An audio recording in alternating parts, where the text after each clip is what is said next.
June 2025 was another packed month for development for Star Citizen, with progress made across nearly every discipline, from AI and mission design to ship production and online infrastructure.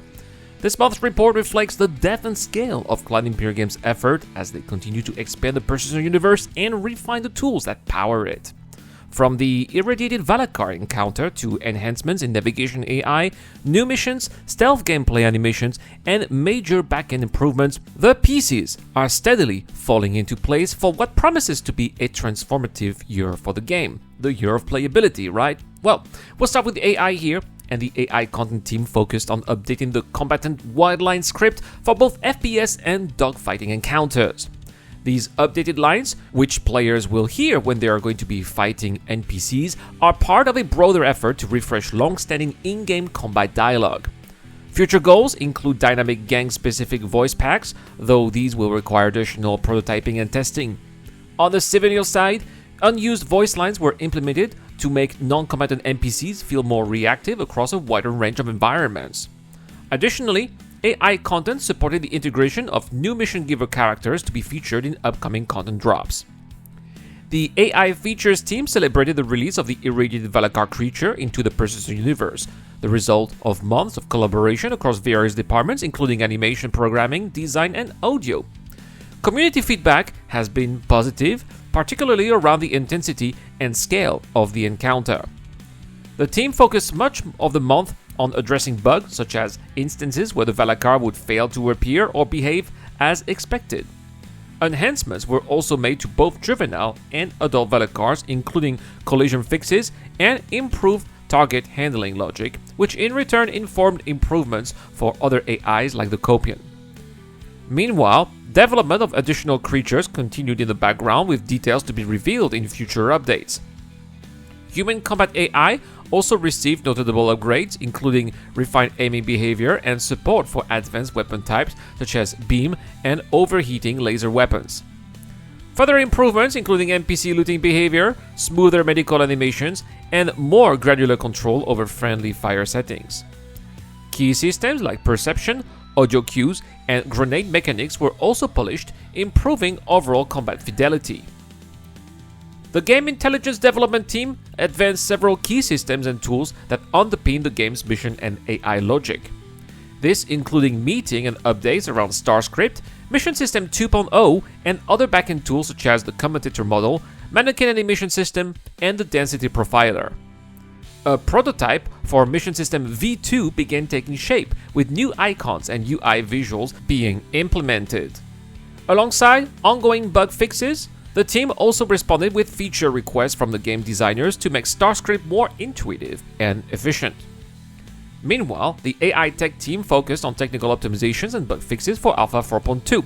Among their achievements was the refinement of navigation mesh generation, which now better accounts for dynamic navigation links.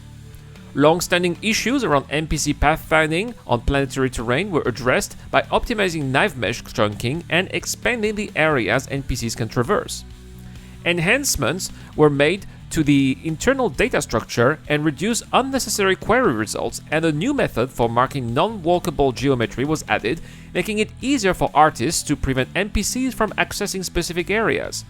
Improvements to 3D pathfinding using a voxelizer approach also continued, with space-like behavior, particularly quantum boosting, now better supported.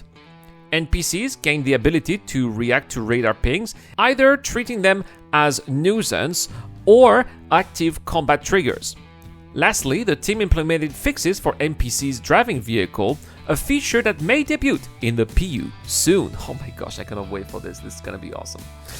The animation team contributed by supporting the irradiated Valakkar and another unannounced creature scheduled for later this year. They also advanced animation sets for pre-combat and stealth-related social interactions, which will enhance opportunities for players to engage NPCs using subtle or covert strategies. The facial animation team wrapped up work for Alpha 4.2.1, adding new lines to characters like Stowe and Walton, as well as NPCs in defend location missions. Looking ahead, they collaborated with the narrative and motion capture team to record and process mission giver content planned for Alpha 4.3 and 4.3.1, which is currently being prepared for implementation. The second half of Star Citizen's June 2025 monthly reports covers significant progress across ship development, core gameplay features, mission design, narrative expansion, and ongoing technological advancements. Each department played a vital role in refining current systems while laying the groundwork for future updates. The ship art teams in both the UK and North America remained busy with a mix of ongoing and newly initiated projects. In the UK, the Anvil Paladin advanced through its grey box phase, bolstered by additional artists as it approached its July Gate review. Simultaneously, early planning began for the Gattac Rayland, which will continue evolving prior to entering full production later in the year. Work resumed on the Drake Ironclad with layout adjustments to improve player movement, as well as further refinements to the Drake modular component kit. Several unannounced vehicles progressed behind the scenes, with 2 completing their white box stages and entering grey box with a focus on hull detailing. One vehicle neared the end of the production, undergoing bug fixes and final polish, and the rumor is that it is the RSI Meteor, which is a combat variant of the Mantis we should be able to see more on an upcoming Behind the Ships episode.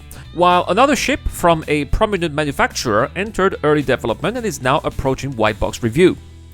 A new variant was also fast-tracked through pre-production, hinting at an exceptionally quick development cycle.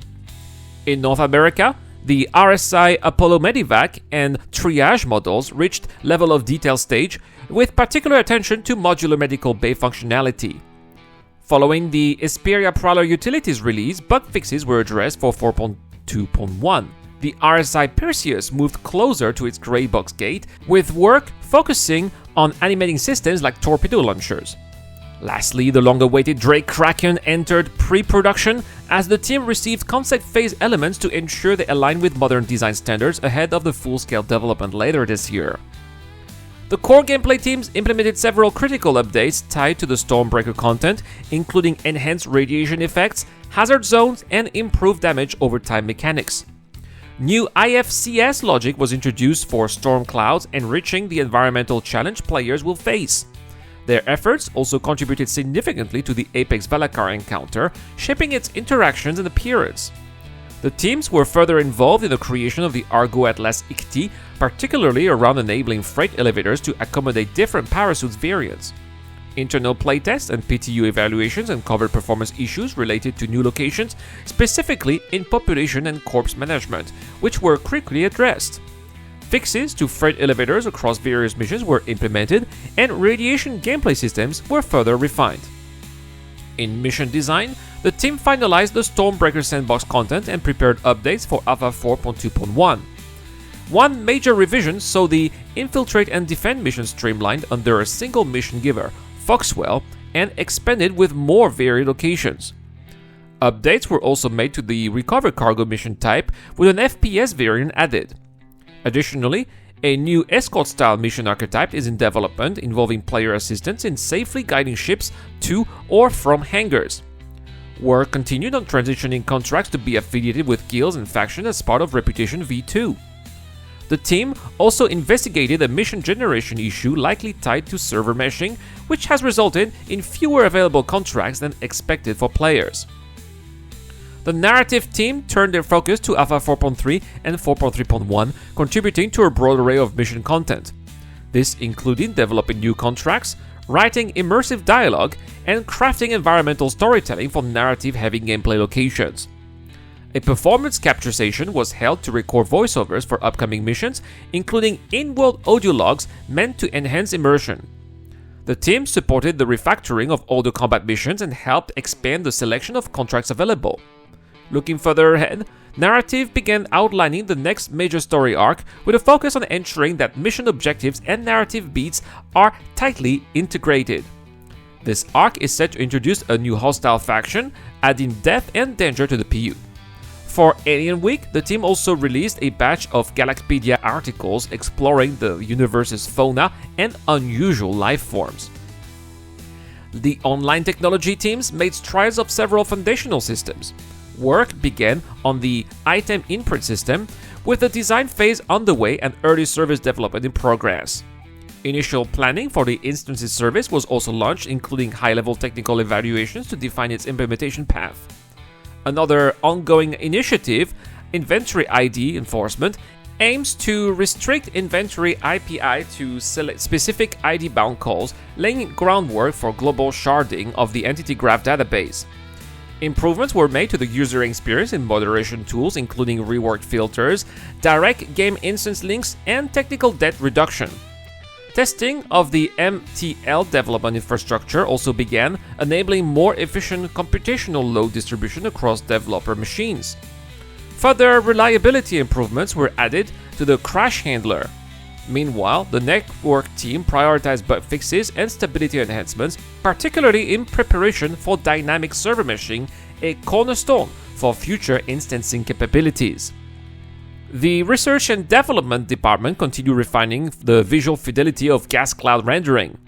Enhancements, including an extra erosion layer density control improvements and new blending method that preserve detail when eliminating prior artifacts. These upgrades made the cloud visually richer and more stable, especially at distance or from orbital perspectives. Night sky rendering also improved with the removal of inaccurate haloing effects due to improper MIE scattering. Reflections on atmospheric effects on water surfaces were also adjusted to produce more realistic lighting under various conditions. All these improvements were rolled out across both the PU and Squadron 42. Finally, the VFX teams delivered new effects and polish for Alpha 4.2 content. The irradiated Valakkar encounter received tailored animation and new VFX elements, especially to heighten the sense of tension during the fight. Weather effects were also upgraded to enhance atmospheric and immersion during major events. The Argo Atlas ICTI was another visual focus, with new impact and surface interaction effects bringing the industrial vehicle to life. Together, these updates showcase a major coordinated effort across departments, not to only push forward with headline features like the Valakkar encounters and new missions, but also to reinforce the foundational technology and art required to support Star Citizen's evolving universe. June 2025 was marked by refinement, polish, and the shaping of what to come in the second half of this year. And so, this wraps up this monthly report for the month of June 2025. As always, the level of details and dedication shown by the developers is a testament to their commitment and building the living universe that we're all dreaming of. Of course, as always, if you enjoyed this update and want to keep up with everything happening in the verse, don't forget to like the video, subscribe to the channel for more Star Citizen content, join the conversation in the comment section down below. Which ship do you think will come out soon? Which ship will be revealed? What are some of those mystery ships? Is it the Genesis Starliner, as some people are speculating? Is it maybe the brand new Kruger ship that they mentioned also in the Star Citizen Live? I don't know. Let me know in the comment section down below. And if you are new to Star Citizen, don't miss out the new referral ladder here with that code that you will find in the description down below. Make sure to use it when you create an account for your game for a bonus of 50,000 credits in game. This has been Irad. Thank you so much for watching, guys. A big shout out to my Patreon members, including Dr. Fomento, Cartasius, Doki to the Crush, the Rise, and Zero Crusher. And I will see you guys in the next one.